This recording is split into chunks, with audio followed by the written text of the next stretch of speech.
Chronopost, les maîtres du temps. Tunisie à partir de 2240 francs. Qu'est-ce que vous attendez pour partir avec Fran? Vacances à la française, 22 pays, 28 destinations.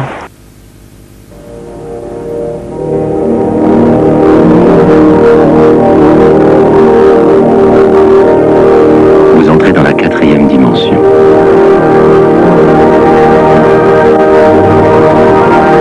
Vous êtes ici, là et ailleurs au même instant.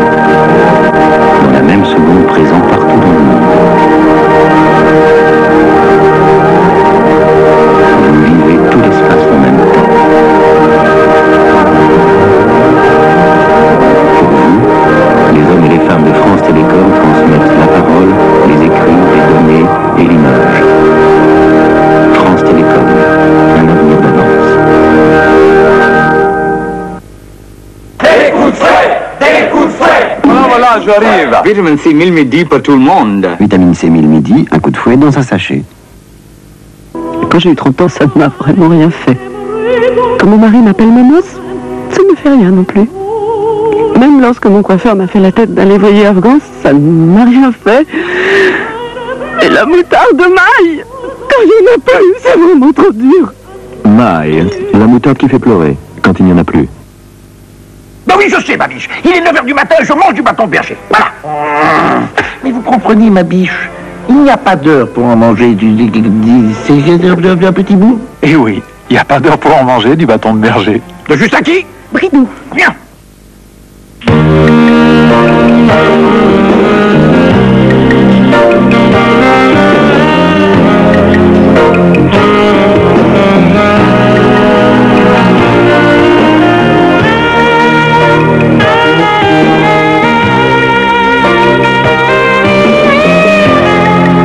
Rocher Suchard, c'est cruellement bon. Suchard, place à la gourmandise. Les poils ménage-t-il, c'est idéal pour faire la cuisine. Cela va être cool, quelque part. On veut tous du pur soupe de Liebig. On veut tous du pur soupe, légumes et vitamines. C'est bon, y a pas à dire, pur soupe de Liebig. Ça ferait presque grandir. Pure soupe de Liebig, un potage comme on n'en a jamais fait.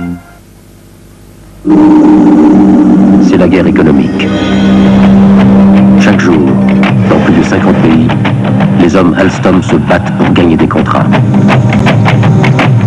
Ils se battent sur les prix, ils se battent sur les délais, ils se battent pour faire triompher la technologie Alstom, celle du TGV, celle des grands paquebots, celle des centrales électriques géantes.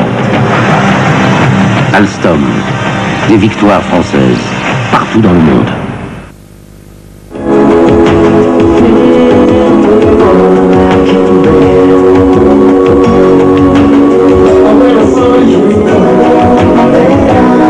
Via Passion, aux jeunes passionnément.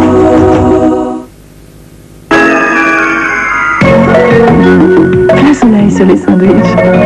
Vive la vie, c'est tout le plaisir du beurre avec 2 fois moins de matière grasse. Aujourd'hui, avec Vive la vie, il fait bon tous les jours.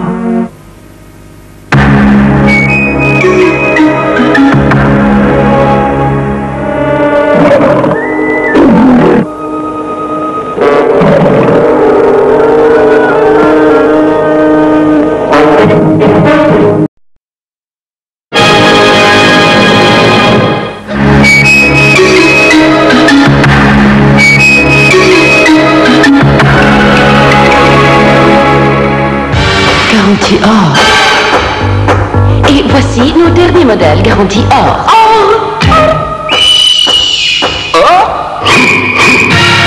Garantie. Et un cocktail garanti. Il n'y a que les occasions Renault qui soient garanties or. 67 contrôles. Garantie 6 mois, pièces mécaniques et main d'œuvre. Kilométrage illimité. Il n'y a qu'une garantie or. Elle est chez Renault Occasion. Garantie or. Page plus proche de vous. Coucou, c'est moi, Cajoline. Oh, comme il fait froid dehors. Mais heureusement, on est bien avec moi, Cajoline. Venez voir comme le linge est moelleux, doux, tellement bonnet, les petites moufles sont bon. Puisque vous aimez beaucoup la douceur, vous allez beaucoup m'aimer tout au long de l'année. Cajoline et cajoline concentrée. Un grand assouplisseur à un prix très doux. Nous avons toute une poêle dans la main. Et évidemment, c'est la saison des crêpes. Et des crêpes avec Francine Fluide, c'est inratable, c'est sans grumeaux. Sucré ou salé, tapez Francine, vous aurez plein de recettes. Et que ça saute! Tapez Francine, vous saurez quoi faire, vous saurez tout faire, voilà. Tout de même, j'y étais attachée à cette maison. Combien d'été on y a passé? Bon, allez, n'y pensons plus. C'est vendu, c'est vendu. De toute façon, les enfants n'y allaient plus. Combien d'été déjà? 21, je sais plus. Mais qu'est-ce qu'on va bien pouvoir faire de cet argent? C'est fait. Et bien maintenant, votre argent, il peut vraiment vous rapporter. Et vous pensez travailler encore combien d'années? Il y en a encore pour 10 ans, 12 ans, non? Non, 15. Et si on commençait par diminuer vos impôts? Crédit mutuel, une banque à qui parler. De tout temps, pour se souvenir, les hommes faisaient ce geste-là. Aujourd'hui, ils font celui-là. N'oubliez pas, il s'appelle post-it. Choisir les assurances mutuelles du Mans, c'est mieux protéger son toit, mieux couvrir ce qu'on aime. Assurance mutuelle du Mans, votre capitale confiance.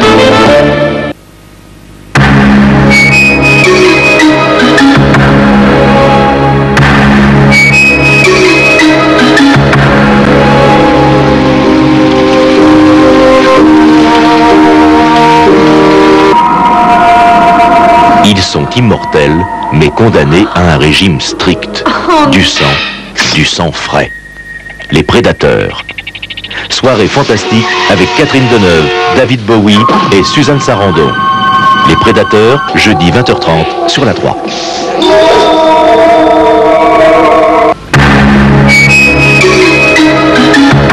L'intriguine me sexuelle.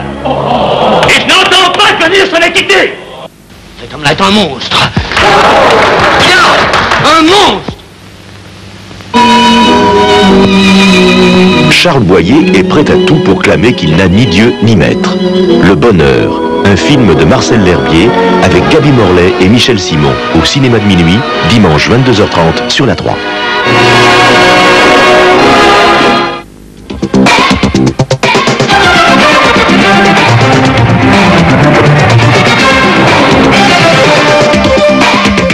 Soir 3, Jacqueline Alexandre. Grève dans l'enseignement du second degré. Les professeurs demandent plus de postes, moins d'élèves par classe et de meilleurs salaires. Élection régionale en Nouvelle-Calédonie, le gouvernement choisit le 24 avril, date du premier tour de l'élection présidentielle. Dans son dernier message sur l'état de l'Union, Ronald Reagan a supplié le Congrès américain de voter une nouvelle aide à l'opposition nicaraguayenne. Une arrête dans la visite officielle du gouverneur du Canada en France, le conflit qui oppose les deux pays à propos des zones de pêche à Saint-Pierre-et-Miquelon. Cinéma, avec le film d'Adrian Lyne, Liaison fatale, qui, comme son nom ne l'indique pas, est un hymne à la fidélité conjugale. Bonsoir. Cette journée du 26 janvier a été placée sous le signe de la prochaine rentrée scolaire. Les enseignants du second degré se sont en effet mobilisés de bonne heure pour tirer la sonnette d'alarme. Trop d'élèves dans les classes, transfert de postes contestés, rémunération trop faible. Bref, les professeurs font finalement remarquer avec humour que si le ministre de l'Éducation nationale a tout prévu pour la rentrée de l'an 2000, il devrait peut-être se pencher sur la prochaine, celle de 1988. Marie-Odile Pagnès. Les professeurs du second degré dans la rue, ils ont déserté leur salle de classe aujourd'hui pour manifester leur inquiétude. La rentrée 88, selon eux, s'annonce déjà très mal. Insuffisance de postes, classes surchargées et dévalorisation de la profession. Le mouvement de protestation a été assez suivi, à 40% selon le ministère de l'Éducation et jusqu'à 70% selon les syndicats. Mais les enseignants n'étaient pas les seuls à manifester, parents d'élèves et lycéens se sont aussi sentis concernés. L'avenir des profs, c'est aussi le nôtre, puisqu'on travaille ensemble. Si on n'a plus de profs, c'est qui va nous donner des cours? Ça va être difficile. J'ai l'impression qu'on est en train de délaisser l'école et c'est grave parce que l'avenir c'est nous et tout le monde nous parle d'avenir mais on fait rien pour que justement il soit plus beau cet avenir. Au cours des manifestations, des opérations choc pour sensibiliser le public. Ainsi, à Strasbourg, une cinquantaine d'enseignants et de parents d'élèves ont déposé une fausse première pierre d'un futur lycée promis depuis longtemps. Considéré comme l'Arlésienne, ce lycée a été baptisé Georges Bizet. Nous avons vécu une rentrée avec 37, 38, 39 élèves. Comme il n'y a toujours pas de construction supplémentaire, nous nous acheminons gaillardement vers 40 élèves et nous disons que cette situation intenable ne peut plus durer, que non seulement il faut des moyens, c'est ce que nous réclamons dans le cadre de la journée d'action nationale aujourd'hui, mais aussi des établissements supplémentaires et c'est un peu ce que nous avons voulu signifier. L'Organisation mondiale de la santé et le gouvernement anglais organisent à Londres pendant 3 jours un sommet mondial de réflexion pour définir une stratégie mondiale de lutte contre le sida. C'est la princesse Anne qui a ouvert aujourd'hui ses travaux. Jean-Pierre Quinson. Nous avons envoyé des hommes sur la Lune, nous devons pouvoir organiser la prévention contre le sida. Ainsi, la princesse Anne a ouvert le premier sommet mondial en présence de 120 ministres. 120 ministres qui connaissent les dernières statistiques de l'OMS selon lesquelles plus de 74 000 cas ont été déclarés par 129 pays. C'est aux États-Unis que le nombre de malades recensés a été le plus élevé. À noter qu'une étude récente effectuée sur des familles de malades vient d'y confirmer l'absence de risques contagieux par la salive ou la sueur. En Europe, c'est en Suisse, au Danemark et en France que les plus forts taux ont été relevés. Mais c'est en Afrique que le problème reste le plus grave. Officiellement, 8000 cas ont été déclarés par 37 pays, mais on peut estimer la réalité à 4 ou 5 fois plus. La transmission par transfusion sanguine y est encore fréquente, et surtout, dans des régions où près de 10% des femmes sont séropositives, de nombreux enfants naissent contaminés. Au total, 5 à 10 millions de personnes porteuses du virus dans le monde. D'ici 91, si aucun traitement novateur n'intervient, on prévoit 1 million de malades.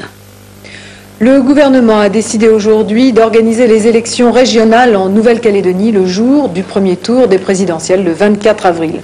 Monsieur Bernard Ponce, ministre des Dom-Tom, a précisé que le gouvernement tenait ainsi ses engagements, mettre les nouvelles institutions en place le plus tôt possible. La Nouvelle-Calédonie découpée en 4 régions revient à la situation d'avant 85. Chacune d'elles a son conseil élu au suffrage universel. Leurs compétences sont accrues en matière d'action sanitaire ou formation professionnelle par exemple. Mais leurs ressources dépendent toujours en grande partie de l'administration centrale. Elles désignent leurs représentants au conseil territorial. L'exécutif, lui, change de main. Il passe du haut-commissaire, nommé par Paris, au conseil exécutif composé de 10 membres, dont les présidents des assemblées régionales, et de 6 personnes élues à la proportionnelle par les membres du conseil territorial. Le haut-commissaire devient arbitre en cas de litige. Le projet prévoit par ailleurs, à titre consultatif, une assemblée coutumière composée de représentants des grandes chefferies. Cette organisation institutionnelle devrait permettre au FLNKS d'avoir 3 ou 4 représentants sur 10 au conseil exécutif. Comment peut-on interpréter cette décision de faire vite? Est-ce que vous trouvez normal que l'on demande aux gens de Nouvelle-Calédonie de voter le même jour pour le président de la République et pour eux? Il est désormais évident que le gouvernement veut boucler ce dossier le plus rapidement possible et tenter peut-être par la même occasion de piéger le FNLKS. Il veut boucler ce dossier avant lui-mai parce que tout d'abord 48 000 néo-calédoniens se sont prononcés pour la Nouvelle-Calédonie française en septembre dernier lors du référendum et que ce n'est pas le moment maintenant de les décevoir et de se voir accusés par eux de reculer au dernier moment. Et deuxièmement, pour que l'appartenance de la France, de la Nouvelle-Calédonie à la France s'impose aux locataires de l'Élysée après le 8 mai. Le locataire étant Jacques Chirac, pas de problème, bien sûr. L'hypothèse Mitterrand, là, vous savez que le Parti socialiste s'est toujours opposé à la politique menée par le gouvernement depuis 1986 en Nouvelle-Calédonie. Et hypothèse Raymond Barre, l'UDF a voté le projet, mais bien entendu du bout des lèvres. Alors on peut penser que Raymond Barre et François Mitterrand ont certainement d'autres idées concernant la Nouvelle-Calédonie après le 8 mai. Piéger le FNLKS, enfin, vous savez que les dirigeants veulent s'opposer par tous les moyens, et bien sûr par le boycottage de l'élection, à ce nouveau statut, mais ils n'ont jamais fait savoir officiellement qu'ils allaient boycotter l'élection présidentielle. C'est donc une façon de les mettre en contradiction avec eux-mêmes, et donc par une politique qui ne serait pas cohérente le 24 avril. Reste un risque pour le gouvernement, bien entendu, le risque de la violence, qui est toujours possible en Nouvelle-Calédonie, mais là, il semble bien que Bernard Ponce n'y croit pas du tout. Merci Patrick Jacquin. 2 réactions ce soir de Pierre Jox, président du groupe socialiste à l'Assemblée nationale, qui considère que la décision du gouvernement apparaît comme une manœuvre politicienne qui n'a rien à voir avec les intérêts des Néo-Calédoniens et de la France. Le président de l'UDF, Jean Le Canuet, estime lui que c'est une bonne décision. Il a ajouté que l'on peut espérer que la consultation se déroulera dans le calme. Jean Le Canuet présidait aujourd'hui un bureau politique extraordinaire de l'UDF qui a fait connaître officiellement qu'elle soutiendrait Raymond Barre. Ce n'est pas une surprise, les différentes composantes de la Confédération s'étaient déjà exprimées dans ce sens.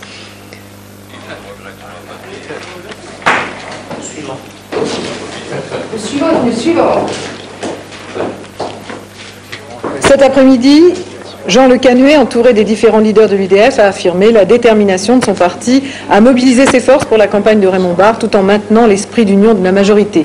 Le 8 février, Raymond Barre sera officiellement candidat et dans la foulée, il participera au congrès UDF le 13 février suivant.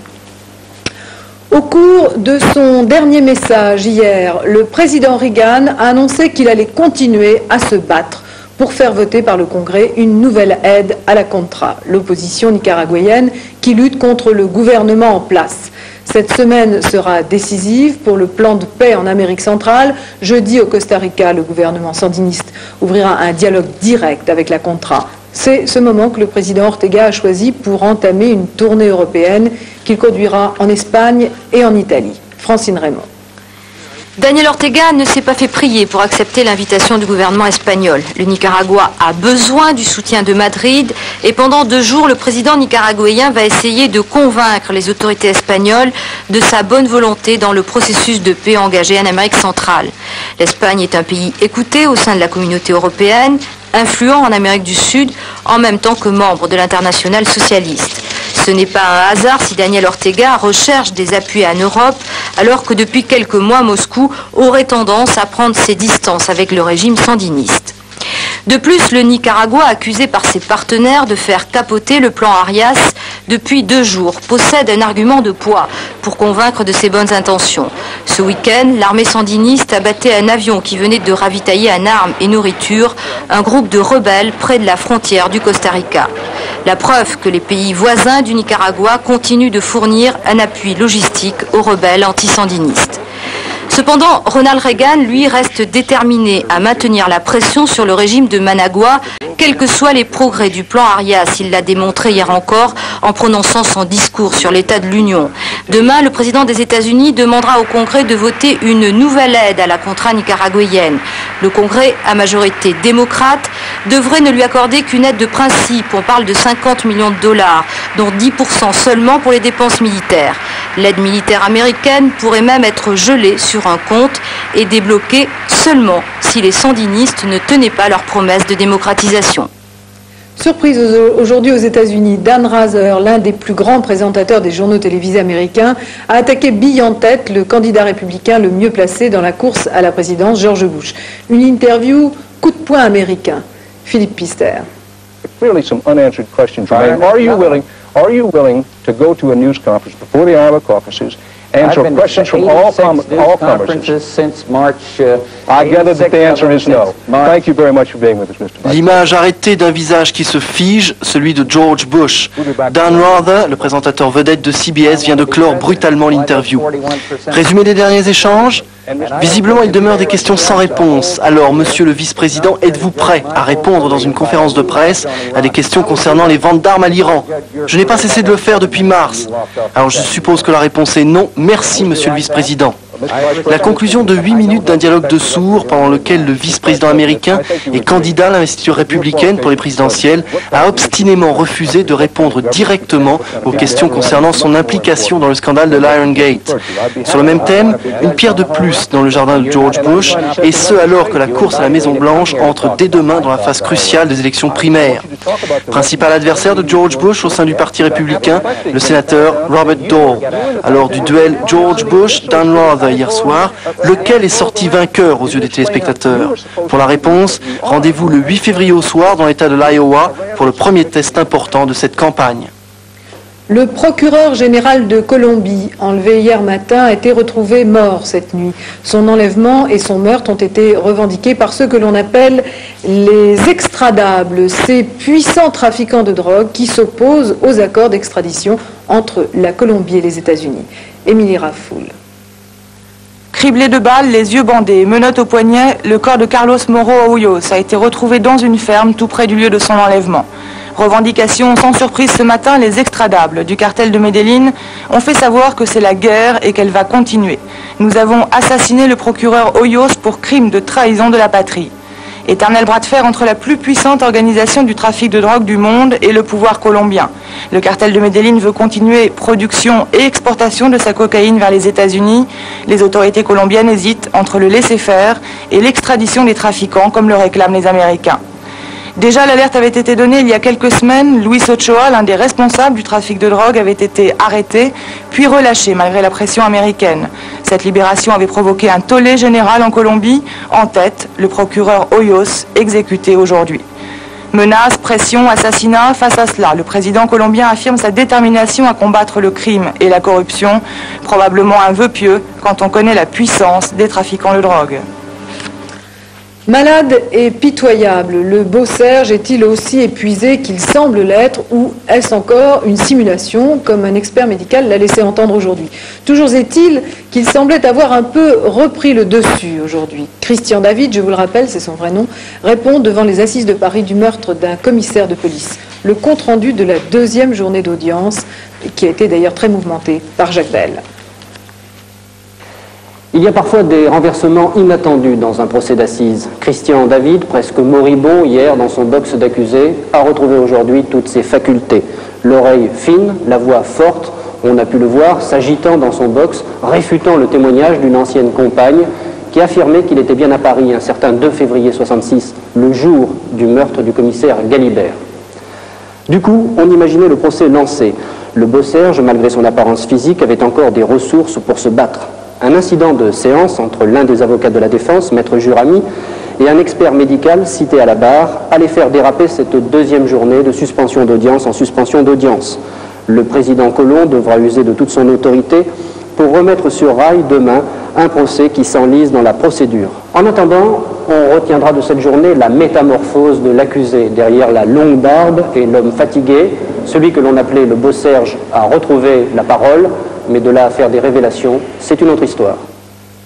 Le programme Rafale ne souffrira pas de retard. Le Premier ministre a confirmé ce matin en comité interministériel que le futur avion de combat de l'armée française, dont le démonstrateur actuel, le Rafale, a fait forte impression au dernier salon du Bourget, sera bien mis en service en 1996 dans l'armée de l'air et dans la marine. Un ballon d'oxygène très attendu dans la société Dassault. Pierre Babet. À force d'avoir tant de fois été porté sur les fonds baptismaux, on ne saura plus exactement de quel jour il faut dater le véritable décollage du projet Rafale. Ce qui restera certain, c'est que ce 26 janvier, engagement a été formellement pris de ne pas acheter de F-18 américains à la place des Crusaders à bout de souffle, donc que la Marine nationale achètera bon gré mal gré 80 exemplaires du Rafale à mariner. On retiendra aussi de ce 26 janvier que le prototype pour l'armée de l'air sera prêt dans 2 ans et qu'à cette date, les moteurs du futur Rafale auront été mis au point par le constructeur français, la SNECMA, qui fournira donc les M88 dans les délais, les prix et les performances convenues. Chez Dassault ce soir, on pousse un ouf de soulagement car on craignait que le dossier Rafale ne soit ralenti par l'échéance électorale du printemps. Bien mieux, on y applaudit même des 2 mains lorsqu'on parle de coopération européenne autour de ce projet. Faut-il rappeler que la firme de Saint-Cloud a toujours été très jalouse de son superbe isolement, alors que le ministre de la Défense plaide, lui, pour une véritable Europe de l'armement, où coopération ne rime pas forcément avec sous-traitance. Protéger l'avance technologique des pays occidentaux des convoitises de l'URSS et de ses alliés. C'est dans ce but que la DST vient de démanteler un réseau d'hommes d'affaires français qui auraient exporté illégalement vers l'Est du matériel électronique et informatique. Au terme de 3 mois d'enquête, 4 personnes ont été inculpées. Par ailleurs, les douanes françaises ont engagé de nouvelles poursuites contre une autre société, les accessoires scientifiques, déjà poursuivis en 1986. LAS est implanté en Haute-Saône. Nos confrères de FR3 Besançon ont interrogé son PDG aujourd'hui. Aimé Richard a fondé en 1975 une entreprise, les accessoires scientifiques. Celle-ci est rattachée à la Société Générale depuis 3 ans. Son siège social est à Paris, mais Aimé Richard travaille 2 jours par semaine dans sa vieille demeure familiale de Dampierre-les-Conflans en Haute-Saône. Expert sur le marché soviétique, son rôle est de mettre en rapport les besoins technologiques soviétiques et les fabricants français. Ce travail de fourmi a rapporté 260 millions de francs à l'entreprise depuis 12 ans. Un succès indéniable, donc des jalousies commerciales. Une machine à mémoire avait été saisie par les douaniers américains au Luxembourg. C'était un coup de semonce. Aimé Richard, pourtant blanchi par la justice luxembourgeoise, pense de plus en plus à une conspiration. J'en suis réduit à faire des hypothèses, mais enfin, il y a actuellement, nous avons été acquittés au Luxembourg, on nous reprochait un problème d'exportation. Il y a actuellement à Paris une réunion du COCOM. Nous mettons les deux l'un au bout de l'autre et nous nous demandons s'il n'y a pas là malveillance de la part d'une puissance étrangère à notre égard. En outre, les douanes lui reprochent l'exportation de 5 équipements prohibés par les décrets de décembre 1985. Alors, se défend-il? Ces envois ont eu lieu avant cette date, à une époque où les textes étaient très flous. Demain et jeudi, les Occidentaux vont se réunir à Versailles pour examiner quel type de matériel dit sensible ne devront pas être exportés vers les pays de l'Est. Cette réflexion se fera dans le cadre du COCOM, le comité de coordination pour le contrôle multilatéral des exportations. Alors, Memona Interman, quel sera l'ordre du jour des discussions dès demain ? Ça, c'est du domaine du secret défense, mais ce que l'on sait, c'est que cet ordre du jour sera centré autour des évolutions technologiques. Alors, 15 pays de l'OTAN, plus le Japon, doivent mettre à jour leur liste de matériel qui se trouve sous embargo. Des produits qui sont considérés comme bas de gamme seront enlevés de ces listes. En revanche, sur certains composants électroniques qui peuvent servir à fabriquer des armements, eh bien, les contrôles seront renforcés. Mais est-ce que les Occidentaux sont d'accord entre eux sur l'attitude à adopter face à l'URSS? Pas tout à fait, c'est pourquoi cette réunion est importante, parce qu'il y a déjà eu 2 réunions l'année dernière, mais cette fois-ci, elle sera encore plus importante. Alors, aux États-Unis, par exemple, l'administration Reagan et le Congrès plaident plutôt pour des listes aussi longues qu'à l'heure actuelle et, en tout cas, mieux contrôlées. La délégation américaine en France sera conduite par le numéro 2 du département d'État, M. Whitehead, c'est dire l'importance accordée à cette réunion. Certains Européens et certains Japonais soupçonnent l'Amérique de masquer de vraies raisons commerciales par de faux prétextes stratégiques. L'Amérique leur interdisant de vendre plus à l'Est. Les Allemands sont les plus fervents partisans d'un embargo réduit à l'extrême. Ils se basent sur le nouveau climat de détente. Ils n'ont cessé ces jours-ci de faire campagne pour cet objectif. La France, elle, est d'accord pour réduire un peu, pour actualiser les listes sous embargo, mais elle demande en tout cas un contrôle plus efficace. La réunion de Versailles a lieu à huis clos. Tout cela, je l'ai dit, relève du secret défense. Alors ne vous attendez pas à ce que je vous livre jeudi soir les nouvelles listes sous embargo, Jacqueline. On sera tenté de vous poser la question. Merci, Memona. Madame Jeanne Sauvé, gouverneure générale du Canada, achève une visite officielle de 48 heures en France, invitée par le chef de l'État à un moment délicat, alors que les négociations qui nous opposent au Canada sur les quotas de pêche sont au point mort. Cette visite a suscité quelques remous au sein du gouvernement. Hier soir déjà, Ambroise Guélec, le secrétaire à la mer, n'a pas voulu assister à l'Élysée au dîner officiel offert en l'honneur de Madame Sauvé. Il n'était pas non plus ce soir au dîner organisé par Matignon. Françoise Roy. Le différend franco-canadien sur la délimitation des zones de pêche n'est toujours pas résolu. Première étape, l'accord bilatéral de 1972 accorde aux pêcheurs français un droit de pêche de 20 500 tonnes. À ces possibilités s'ajoutent les captures situées autour de Saint-Pierre-et-Miquelon. Deuxième étape, mars 87. Les Canadiens jugent ce quota trop lourd pour leur économie et décident la fermeture de tous ces ports aux chalutiers français. Troisième étape, Ottawa décide unilatéralement d'accorder à la France un quota de 6 400 tonnes contre 34 000 tonnes pour leurs propres pêcheurs. Le gouvernement français tente alors de négocier mais n'obtient aucune satisfaction. Dernière étape, vendredi dernier, le secrétariat d'État à la mer décide à son tour unilatéralement de fixer à 26 000 tonnes les possibilités de capture des pêcheurs français dans les eaux du secteur de Saint-Pierre-et-Miquelon. Aujourd'hui donc, chacun campe solidement sur ses positions. Ce soir, Jacques Chirac, qui recevait donc Madame Sauvé, a été ferme sur la position de la France. Le Premier ministre a reproché au Canada de fermer les portes à toute négociation, ce qui, a-t-il dit, a entraîné désarmement, chômage, incertitude et désarroi à la fois chez les habitants de Saint-Pierre-et-Miquelon et dans plusieurs ports métropolitains. Ce comportement du Canada envers la France, a conclu Jacques Chirac, ne correspond pas au comportement d'un ami. C'est inacceptable. Ce matin, le tribunal de commerce de Paris examinait les propositions de rachat du quotidien Le Matin. Un seul candidat officiel à la reprise du titre, Eudes de Lafont, PDG de Média. Il met 3,5 millions sur la table pour faire du Matin un quotidien axé sur les médias.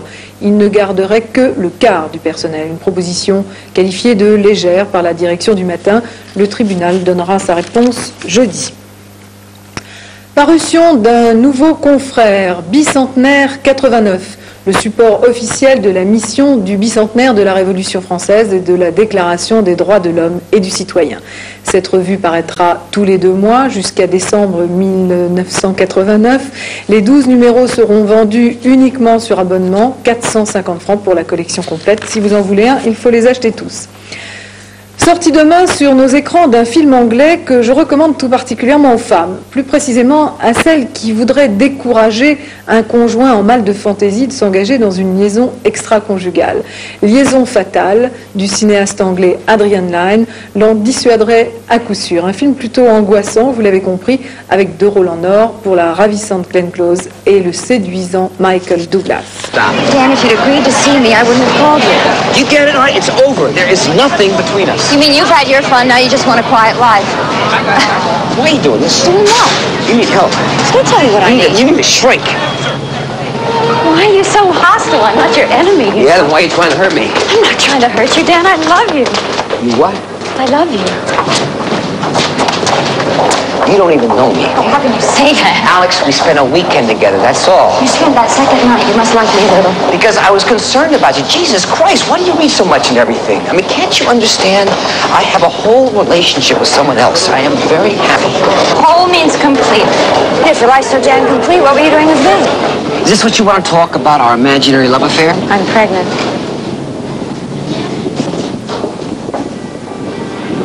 I saw my gynecologist on Monday. Here's his card, you can call him. Henri Chapier, les anglo-saxons ont toujours eu quelques années d'avance dans la libéralisation des mœurs. Alors que cette fois-ci ne nous donne pas une indication, ne nous montre pas le chemin du retour à la fidélité conjugale. Oui, tout à fait. Mais alors, Adrian Lyne, le metteur en scène, vraiment, il aurait eu sa place à Vorias. Parce que moi, je veux bien qu'on trompe pas sa femme, Jacqueline. Parce que moi, je suis un jaloux, voyez-vous. Donc je comprends, justement, et je comprends parfaitement ce point de vue-là. Il ne faut pas tromper sa femme, ni son mari d'ailleurs. Bon. C'est entendu, mais à partir de là, faire un film d'épouvante pour nous persuader d'être fidèles, je crois que c'est beaucoup quand même. C'est vraiment la deuxième partie, ça bascule dans un film d'épouvante et on est devant une maîtresse psychopathe. Vous me direz, le pauvre Michael Douglas, il n'a pas eu de chance. L'actrice Glenn Close est superbe, il a eu de la chance parce qu'elle est belle. Malheureusement, elle est complètement dérangée. Bien. Alors, tout ça pour vous dire que le film ne manque pas de qualité, de charme dans sa première partie, mais qu'il y a quand même une motivation, et ça vous l'aviez deviné, bien entendu, on en parlait tout à l'heure, il y a la crainte du sida. Alors, on ne peut pas faire... Oui, évidemment. Pas faire un petit film. Si votre mari n'est pas fidèle, c'est triste, oui, mais attention, vous pouvez être malade. C'est ça. On ne sait pas très bien où cette jeune femme a pu gambader, etc. Bon, voilà le message. Il est très indirect. Il n'en est pas fait mention dans le film, bien entendu. Mais voilà, c'est un moyen de persuader les gens. On va les envoyer voir ça. Merci Henri. Il n'y avait aujourd'hui que des éléments porteurs pour la bourse de Paris, baisse des taux d'intérêt français, stabilité du dollar, hausse de Wall Street hier et de Tokyo ce matin. La bourse ne pouvait que se ressaisir, mais malheureusement pas beaucoup. Martine Thiebaud.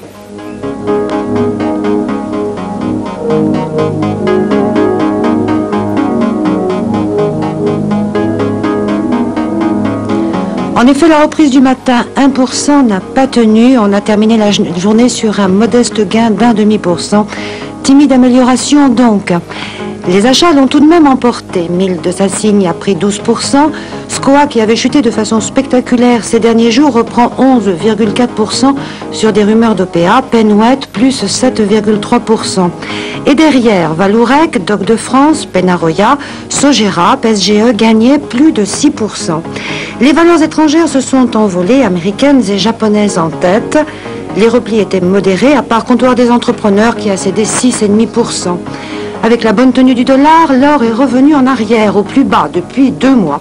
L'once a cédé 5 $ à 472 $, lingot moins 1000 francs à 85 750 francs et Napoléon moins 2 francs. Le dollar a très peu varié dans des marchés calmes, mais on ne dénote toujours pas de tendance claire. On attend la publication demain d'un chiffre clé, le PNB américain. À Wall Street également, on reste prudent. Les achats d'hier sont devenus les prises de bénéfices d'aujourd'hui.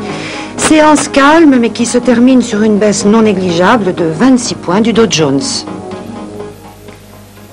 Je vous rappelle les principaux titres de ce journal. Grève dans l'enseignement du second degré. Les professeurs demandent plus de postes, moins d'élèves par classe et de meilleurs salaires.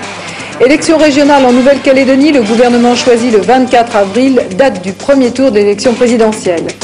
Dans son dernier message sur l'état de l'Union, Ronald Reagan a supplié le Congrès américain de voter une nouvelle aide à l'opposition nicaraguayenne, la Contra.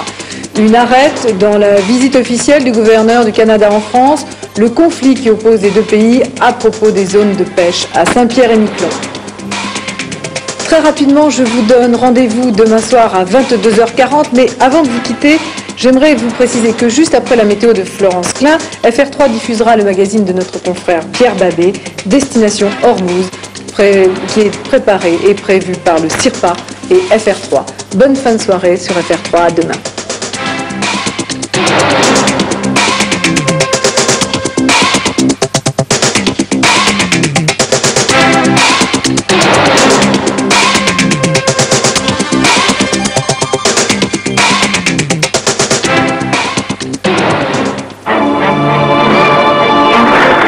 De chat derrière l'oreille. Reste au chaud, c'est un conseil. Bonsoir. Les perturbations qui naissent dans l'Atlantique se promènent en général sur une trajectoire allant des Açores à la Scandinavie en passant par les îles britanniques. Les centres dépressionnaires s'approchent plus ou moins des côtes françaises, ce qui nous donne plus ou moins de pluie. Demain, pas de chance, cette perturbation va nous heurter de plein fouet. Regardons la carte des prévisions. Pluie dès le matin de la Normandie au bassin parisien et au centre. Elles s'étendront ensuite aux régions du nord et du nord-est. Vent fort sur les côtes de l'Atlantique et de la Manche, avec des rafales de 120 km/h, 80 km/h dans l'intérieur. Le Midi-Pyrénées, les régions méditerranéennes, Rhône-Alpes, l'Auvergne et la Corse auront de belles éclaircies, mais les nuages arriveront en cours de journée. D'Espagne, il y aura quelques possibilités d'averses locales. En ce qui concerne les températures, grâce à l'air chaud qui nous arrive des Canaries, nous continuons à battre des records. Ce matin, on relevait 7,7 degrés à Saint-Étienne. Le précédent record était de 7,3 degrés en 1960. Dans la journée, température entre 10 et 14 degrés sur la moitié nord et entre 13 et 16 degrés sur la moitié sud. 16 degrés à Bastia, Biarritz, Toulouse et Perpignan. On pourra même avoir jusqu'à 18 degrés au pied des Pyrénées, à Pau par exemple, grâce à l'effet de Föhn. Et maintenant, voici quelques prévisions européennes. Stockholm, 3 degrés nuages, brume à Vienne, 5 degrés, Lisbonne, pluie, 16 degrés, Rome, 17 degrés, soleil, Istanbul, 10 degrés, pluie, Alger, 22 degrés, soleil. Continuons notre tour du monde, Séoul, moins 2 degrés, Pékin, 3 degrés, mais avec du soleil. Quant à Bangkok, il fait 34 degrés avec des nuages. Vous pouvez faire votre choix. Et demain, nous fêterons la Sainte-Angèle. Pas de chat derrière l'oreille. Reste au chaud, c'est un conseil. Chauffage au fioul. Lèpre n'est pas une malédiction. Ce n'est pas une fatalité. C'est tout juste une maladie infectieuse que l'on sait soigner et qu'on peut enrayer. À condition, bien sûr, de s'y prendre à temps. Oui, peut-être vous voyez cette malade qui a été très négligente pendant très longtemps. Quand on lui a expliqué que ses enfants pouvaient aussi avoir la maladie, elle a commencé à les examiner et elle nous a apporté sa petite fille qui présente une petite tache au niveau du front. Dans ce cas, 6 mois de traitement vont tout arrêter. Si nous ne l'avions pas traité, cet enfant, dans 10, 15, 20 ans, serait devenu infirme. Il y a aujourd'hui encore 15 millions de lépreux à travers le monde. Pensez-y le dernier dimanche de janvier pour la journée mondiale de la lèpre. Ou adressez vos dons à l'Ordre de Malte, CCP 440J, Paris.